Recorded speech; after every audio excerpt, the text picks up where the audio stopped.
Hello दोस्तों, आप सभी का अपने YouTube channel best education centre में हार्दिक स्वागत है। दोस्तों, आज हम पढ़ने वाले हैं 10वीं क्लास के साइंस के चैप्टर 7 नियंत्रण एवं समन्वय के मोस्ट इंपॉर्टेंट ऑब्जेक्टिव क्वेश्चंस। क्योंकि हमने इससे पहले जितने भी लॉन्ग शॉर्ट क्वेश्चन थे सब्जेक्टिव टाइप के, वो सारे इंपॉर्टेंट क्वेश्चन का हमने आंसर कर लिया है और आज हम सिर्फ पढ़ेंगे MCQ। तो चलिए शुरू करते हैं। आज का हमारा पहला प्रश्न। दोस्तों, पहला प्रश्न है कि निम्नलिखित में से कौन सा पादप हार्मोन है। आपके पास 4 ऑप्शन है, इंसुलिन, थायरोक्सिन, एस्ट्रोजन और साइटोकाइनिन। बताओ जल्दी से आंसर क्या होगा।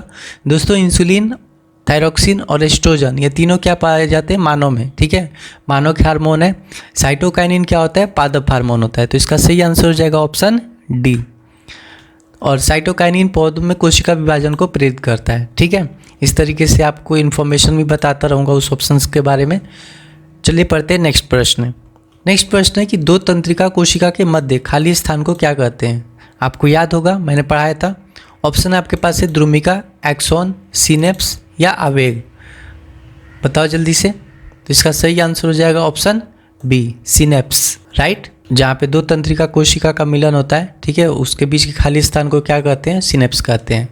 नेक्स्ट प्रश्न है कि मस्तिष्क निम्न में से किसके लिए उत्तरदायी होता है। सोचने के लिए, हृदय स्पंदन के लिए, शरीर के संतुलन बनाने के लिए या उपरोक्त सभी। तो इसका सही आंसर हो जाएगा उपरोक्त सभी, क्योंकि ये मस्तिष्क के बारे में कहा जा रहा है, मस्तिष्क के किसी एक भाग के लिए नहीं कहा जा रहा है। राइट, तो मस्तिष्क का काम सारा है, सोचने का भी काम करता है, हृदय स्पंदन के लिए भी कंट्रोल करने का काम करता है और शरीर के संतुलन बनाने के लिए भी कार्य करता है। राइट, तो इसका सही आंसर हो जाएगा ऑप्शन डी।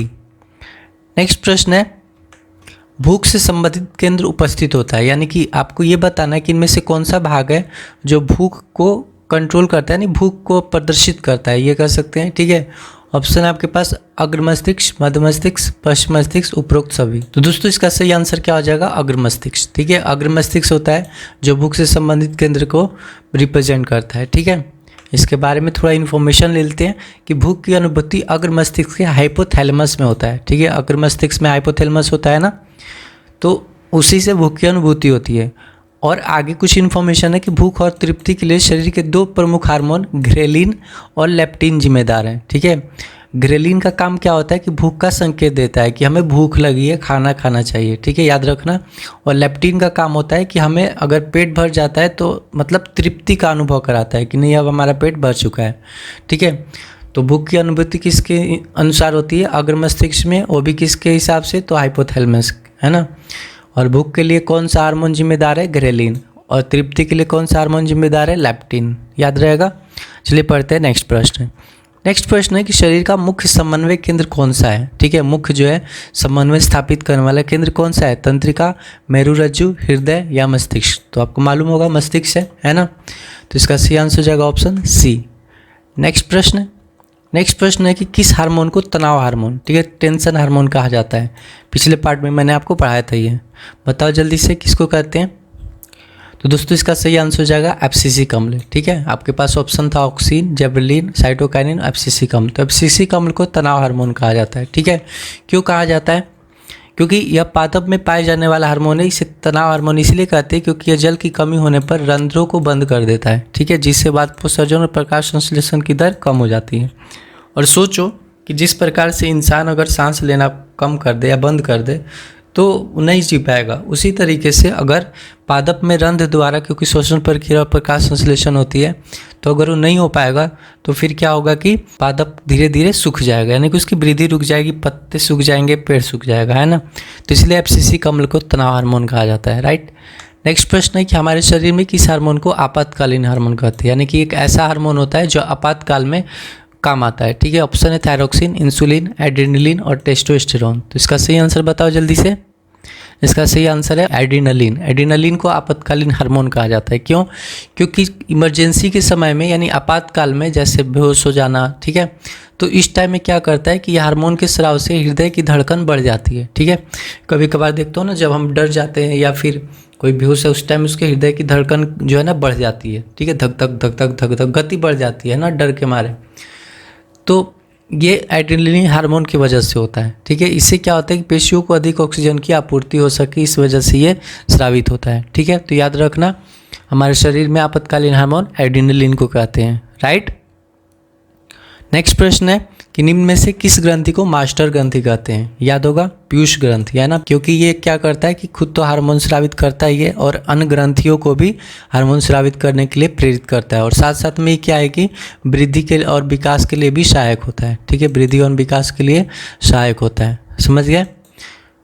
ठीक है, नेक्स्ट प्रश्न है कि रक्त में शर्करा को नियंत्रित करने वाले हार्मोन, ठीक है, शुगर के लेवल को नियंत्रित करने वाला हार्मोन कौन सा है? थायरोक्सिन, टेस्टोस्टेरोन, या इनमें से कोई नहीं? तो दोस्तों आपको मालूम होगा कि इंसुलिन जो होता है रक्त में शर्करा को नियंत्रित करता है, और इंसुलिन कहाँ से स्रावित होता है? अग्न्याशय से होता है, राइट। तो इसका सही आंसर हो जाएगा ऑप्शन सी।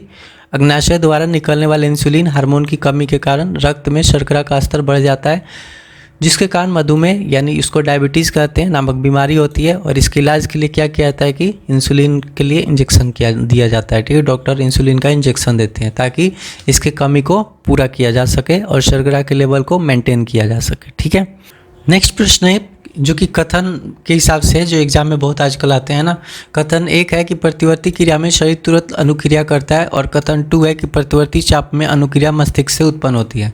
तो दोस्तों सबसे पहले समझो प्रतिवर्ती क्रिया क्या होती है। प्रतिवर्ती क्रिया वो क्रिया होती है जो कि बहुत जल्दी, ठीक है, उसकी अनुक्रिया होती है। जैसे मान चलो कि अगर उंगलियां खाना बनाते टाइम अगर जल रहा होता है तो फटाफट उंगलियां क्या होती है? हट जाती हैं। ये होती है प्रतिवर्ती क्रिया, यानी कि ये बिल्कुल तुरंत है।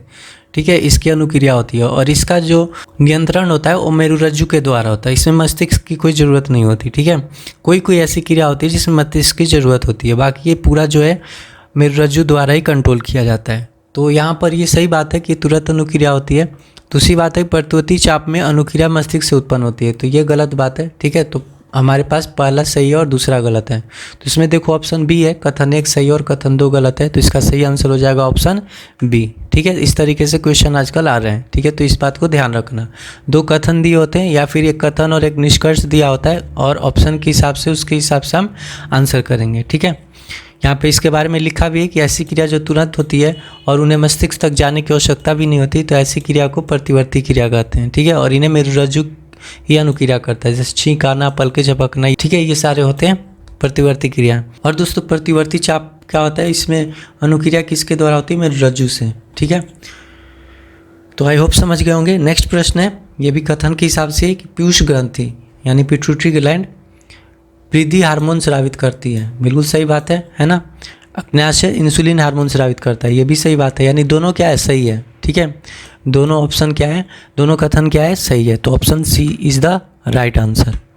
नेक्स्ट प्रश्न है कि प्रतिवर्ती चाप कहाँ बनते हैं? अभी हमने पढ़ा कहाँ बनते हैं? मेरुरज्जु में। ठीक है, तो ऑप्शन 1 सही आंसर है। नेक्स्ट प्रश्न है कि मेरुरज्जु कहाँ से निकलता है? ठीक है, तो याद होगा आपको, ऑप्शन आपके पास है प्रमस्तिष्क, अनुमस्तिष्क, पोन्स या मेडुला। तो सही आंसर हो जाएगा मेडुला। ठीक है, मेरुरज्जु कहाँ से निकलता है? मेडुला, कमर के नीचे तक जाता है। ठीक है, ये देखो मेरुरज्जु जो है यहाँ मेडुला से निकलकर और कमर के नीचे तक जाता है। ठीक है, नेक्स्ट प्रश्न है, निम्न में से कौन सा अंग संवेदी ग्राही नहीं है? ठीक है, यानी कि संवेदना को ग्रहण नहीं करती, इनमें से कौन सा अंग है? तो दोस्तों आपको मालूम होगा कि संवेदी ग्राही कितने अंग होते हैं? 5। कौन कौन? आँख, कान, नाक, त्वचा, जीभ, है ना।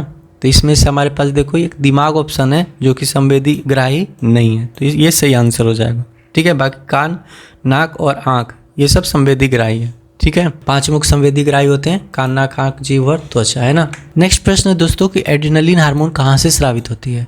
थायरोक्सिन से, पीयूष ग्रंथि से, अधिवृक्क से या अग्न्याशय से? तो दोस्तों आपको याद होगा अग्न्याशय से तो इंसुलिन निकलता है ना। यहाँ पे सही आंसर क्या हो जाएगा? अधिवृक्क। ठीक है, अधिवृक्क जो कि वृक्क के ऊपर होता है, और इसी से एड्रेनलिन हार्मोन निकलता है। ठीक है, इसे आपातकालीन हार्मोन भी कहते हैं। ठीक है, तो अधिवृक्क से निकलता है, एड्रेनलिन को आपातकालीन हार्मोन कहते हैं, ये याद रखना। उसका नेक्स्ट प्रश्न है कि जीवों में ध्वनि ग्रहण करने के लिए कौन सा संवेदी अंग है? ध्वनि ग्रहण करना है, ध्वनि मतलब आवाज़, तो स्पर्शग्राही नहीं, ये तो त्वचा का काम है। श्रवणग्राही है ना, सुनना, श्रवण मतलब सुनना, और ध्वनि ग्रहण करना, तो यही क्या हो जाएगा? श्रवणग्राही एक संवेदी अंग है जो कि जीवों में ध्वनि ग्रहण करने के लिए होता है। घ्राणग्राही सूंघने का, नाक है। ठीक है, प्रकाशग्राही देखने का, आँख। ठीक है, तो इसका सही आंसर हो जाएगा ऑप्शन बी। आई होप आपको समझ में आ रहा होगा, अगर आपने पिछले वीडियोज़ देखे होंगे तो। ठीक है, और अगर नहीं देखे तो कोई बात नहीं, जाकर देख लेना। ठीक है, उसमें सारा चीज़ मैंने डिटेल में समझा रखा है।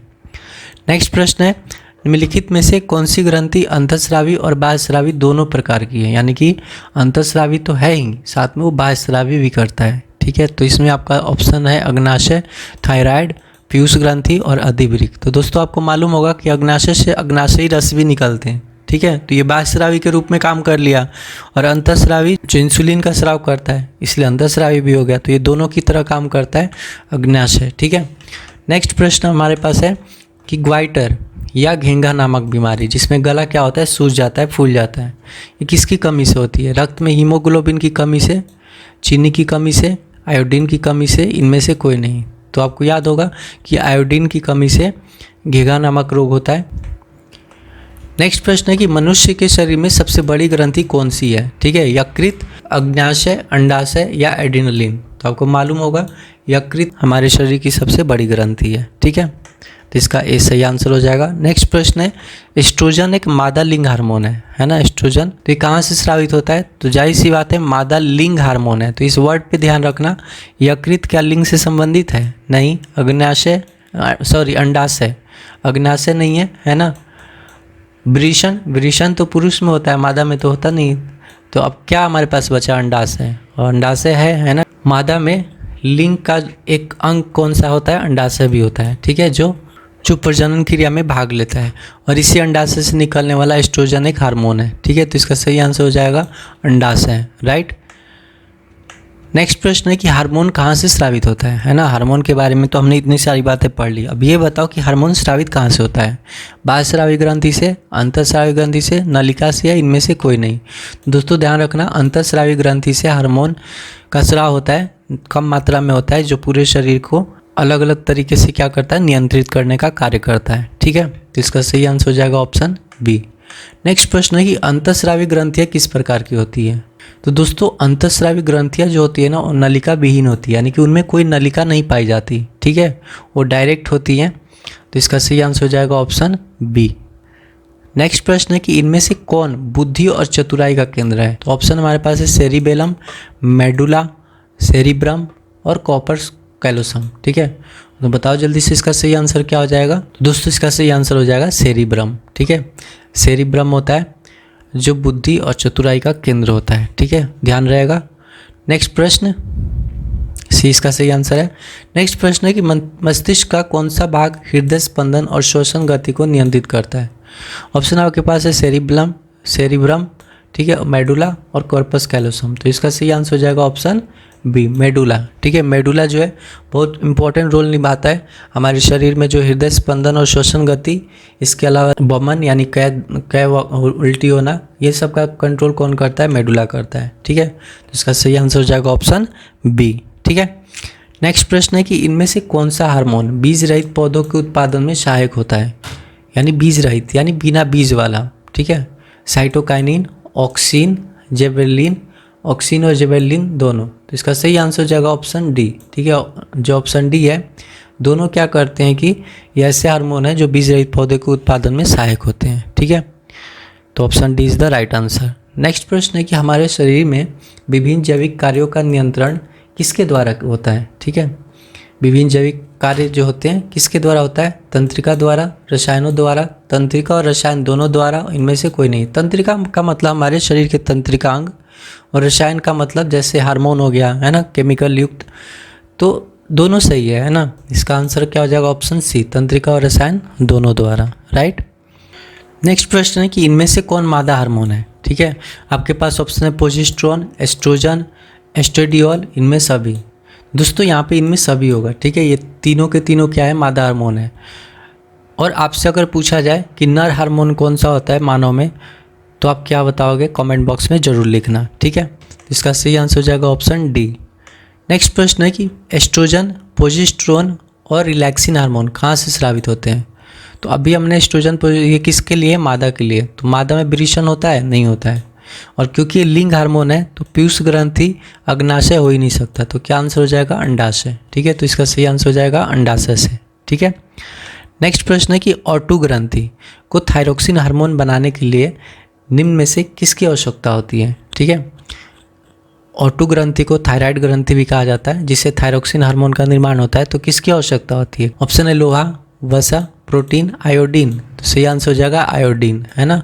आयोडीन युक्त अगर नमक का इस्तेमाल हम नहीं करेंगे तो इसी की कमी की वजह से ऑटो ग्रंथि यानी कि थायराइड ग्रंथि जो है थायरोक्सिन हार्मोन का निर्माण करना कम कर देगा, जिससे हमारे शरीर में कार्बोहाइड्रेट, वसा, प्रोटीन इन सब के पाचन में दिक्कत आएंगी, गले में सूजन आ जाती है और उसके वजह से घेंघा नामक यानी कि वाइटर नामक रोग होता है। ठीक है, तो इसका सही आंसर हो जाएगा ऑप्शन सी। नेक्स्ट प्रश्न है कि इंसुलिन की कमी से कौन सा रोग होता है? इंसुलिन की कमी से यानी हमारे शरीर में इंसुलिन का उत्पादन अगर कम हो, स्राव कम हो, किसके द्वारा? अग्न्याशय के द्वारा, राइट। तो कौन सी बीमारी होती है? एड्स, घेंघा, बेरी, मधुमेह। तो मधुमेह होगा, है ना। ये तो सबको मालूम होगा कि मधुमेह नामक यानी डायबिटीज़ नामक बीमारी होती है इंसुलिन की कमी से, है ना। तो इसका सही आंसर हो जाएगा ऑप्शन सी। नेक्स्ट प्रश्न है कि आकुंचन गति निम्न में से किस पौधे पर प्रमाणित होती है? ठीक है, इनमें से ऑप्शन हमारे पास पौधे दे रखे हैं, इनमें ये बताना है कि किसमें आकुंचन गति को हम प्रमाणित कर सकते हैं। कैक्टस, घृतकुमारी, छुईमुई, कैंडुला। तो दोस्तों option B is the right answer. छुईमुई एक ऐसा पौधा होता है जिसको आप छूते ही क्या होता है, वो मुरझा जाता है। ठीक है, तो आकुंचन गति इसमें प्रमाणित हो जाती है। नेक्स्ट प्रश्न है कि निम्न में से कौन अनैच्छिक क्रिया नहीं है? अनैच्छिक क्रिया नहीं है यानी कि ऐच्छिक क्रिया हमारे इच्छा के अनुसार हो सकता है। तो बताओ, वमन? नहीं। हृदय की धड़कन हमारी इच्छा से होता है? नहीं। लार आना, ये भी हमारी इच्छा से नहीं होता। कौन चाहता है कि मुंह से ला रहे हैं, है ना। चबाना, ये चबाना वाला काम जो है ना हमारी इच्छा से होता है। खाना हम खाते हैं अपनी इच्छा से खाते हैं, चबाते हैं इच्छा से, है ना। तो बी इसका सही आंसर है। आपको क्योंकि इसमें बताना था कि कौन अनैच्छिक क्रिया नहीं है, यानी कि ऐच्छिक क्रिया है। अगर अनैच्छिक क्रिया नहीं तो ऐच्छिक क्रिया है, तो इसका सही आंसर हो जाएगा ऑप्शन बी। बाकी सारे अनैच्छिक क्रिया हैं। दोस्तों नेक्स्ट प्रश्न है कि पोन्स, मेडुला और अनुमस्तिष्क निम्न में से किसका भाग है? यानी हमारे मस्तिष्क में 3 भाग होते हैं ना, अग्र मस्तिष्क, पश्च मस्तिष्क, मध्य मस्तिष्क। तो उसमें ये तीनों किसके पार्ट हैं? तो ऑप्शन वही है हमारे पास, अग्र मस्तिष्क, पश्च मस्तिष्क, मध्य मस्तिष्क, एक प्रमस्तिष्क भी दे रखा है। ठीक है, तो ये किसके भाग होते हैं, जल्दी से बताओ। सबसे पहले ये बताओ अग्र मस्तिष्क में क्या क्या होता है? अग्र मस्तिष्क में क्या क्या होता है? प्रमस्तिष्क, हाइपोथैलेमस और थैलेमस, है ना। तो ये तो ऑप्शन हो ही नहीं सकता। मध्य मस्तिष्क में तो कोई खास अंग होते ही नहीं है, राइट। और प्रमस्तिष्क तो अग्र मस्तिष्क का ही भाग है, तो ये भी नहीं हो सकता। तो हमारे पास ऑप्शन क्या हो गया? पश्चिम मस्तिष्क, यानी पीछे वाला जो मस्तिष्क का हिस्सा होता है उसमें पोन्स, मेडुला और अनुमस्तिष्क पाए जाते हैं। तो इसका सही आंसर हो जाएगा ऑप्शन बी, राइट। नेक्स्ट प्रश्न है आपके पास कि स्रावित होने वाले हार्मोन का समय और मात्रा किस क्रियाविधि द्वारा नियंत्रित की जाती है? ये मैंने क्वेश्चन आपको कराया था। परिशुद्धन, अनुक्रिया, पुनर्भरण या श्रावण? सही इसका आंसर हो जाएगा पुनर्भरण। ठीक है, पुनर्भरण एक ऐसी क्रिया है जो कि ग्रंथियों से स्रावित होने वाले हार्मोन का समय और मात्रा को नियंत्रित करता है। ठीक है, तो सही आंसर हो गया ऑप्शन सी। नेक्स्ट प्रश्न है कि पत्तियों का मुरझाना किस हार्मोन के कारण संभव है? अभी मैंने कुछ समय पहले ये बताया था। ऑप्शन आपके पास है जिबेरलिन, ऑक्सिन, साइटोकाइनिन और एब्सिसिक अम्ल। तो दोस्तों एब्सिसिक अम्ल है। ठीक है, एब्सिसिक अम्ल की वजह से पौधों में पत्तियों क्या होते हैं कि मुरझाने लगते हैं, क्योंकि उनमें एनर्जी नहीं बन पाती, प्रकाश संश्लेषण की प्रक्रिया नहीं हो पाती। ठीक है, और एब्सिसिक अम्ल को तनाव हार्मोन भी कहा जाता है ना। तो ये ध्यान रखना। नेक्स्ट प्रश्न है कि अग्न्याशय द्वारा निम्न में से कौन सा हार्मोन स्रावित होता है? अग्न्याशय द्वारा कौन स्रावित होता है? इंसुलिन, ग्लूकागॉन, दोनों या इनमें से कोई नहीं? तो इतना तो याद होगा कि इंसुलिन होता है, लेकिन यहाँ पर सस्पेंस अब एक और आ गया, ग्लूकागॉन, और ऑप्शन आ गया दोनों। तो इस तरीके के ऑप्शन होता है ना, तो आप दोनों टिक करा करो। ठीक है, क्योंकि इंसुलिन और ग्लूकागॉन दोनों जो है अग्न्याशय द्वारा स्रावित होने वाले हार्मोन है। ठीक है, याद रखना। नेक्स्ट प्रश्न है कि लैंगरहैंस की द्वीपिकाएँ कहाँ पाई जाती है? लैंगरहैंस की जो द्वीपिकाएँ होती है यकृत में पाई जाती है, मस्तिष्क में पाई जाती है, अंडाशय में पाई जाती है या अग्न्याशय में पाई जाती है? ठीक है, हमारे पास ये ऑप्शन है। तो दोस्तों इसका सही आंसर क्या हो जाएगा? ऑप्शन सी, अग्न्याशय में लैंगरहैंस की द्वीपिकाएँ पाई जाती है। नेक्स्ट प्रश्न है तंत्रिकाएँ कोशिकाएँ कितने प्रकार की होती है? ठीक है, तंत्रिका कोशिका जो होती है कितने प्रकार की होती है? ऑप्शन आपके पास है 1, 2, 3 या 4। दोस्तों आपको ध्यान होगा कि तंत्रिका कोशिका 3 प्रकार की होती है। ठीक है, कौन कौन सी? संवेदित तंत्रिका कोशिका, रिले यानी कि प्रसारण तंत्रिका कोशिका, और तीसरा मोटर तंत्रिका कोशिका। इसको याद रखना। ठीक है, पूछा जा सकता है कि तंत्रिका कोशिका अर्थात न्यूरॉन्स कितने प्रकार के होते हैं और कौन कौन से होते हैं। तो 3 प्रकार के होते हैं, ध्यान रखना। नेक्स्ट प्रश्न है कि बहुकोशिकीय जीवों में निम्न में से किस प्रकार का समन्वय पाया जाता है। बहुकोशिकीय जीव जो होते हैं यानी जिनमें बहुत सारी कोशिकाएं पाती हैं, तो वो किस प्रकार के समन्वय होता है उनमें? रासायनिक समन्वय, तंत्रिका समन्वय, दोनों या दोनों में से कोई नहीं। तो दोस्तों दोनों होगा, है ना, क्योंकि रासायनिक समन्वय और तंत्रिका समन्वय दोनों होना जरूरी है। नेक्स्ट प्रश्न है कि निम्न में से कौन सा हार्मोन गैसीय अवस्था में पाया जाता है। जल्दी से बताओ इसका आंसर। ऑप्शन है जिबरेलिन, इथाइलिन, ऑक्सीन और एब्सिसिक अम्ल। जब मैं सब्जेक्टिव पढ़ाया था तो इस पर जोर दिया था कि इस तरीके के ऑब्जेक्टिव क्वेश्चन पूछे जा सकते हैं कि ऐसे हार्मोन का नाम बताओ जो गैसीय अवस्था में पाया जाता है। तो आपको मालूम होगा इथिलीन या इथाइलिन गैस के बारे में आपने सुना ही होगा। तो इसका सही आंसर क्या हो जाएगा? Option B.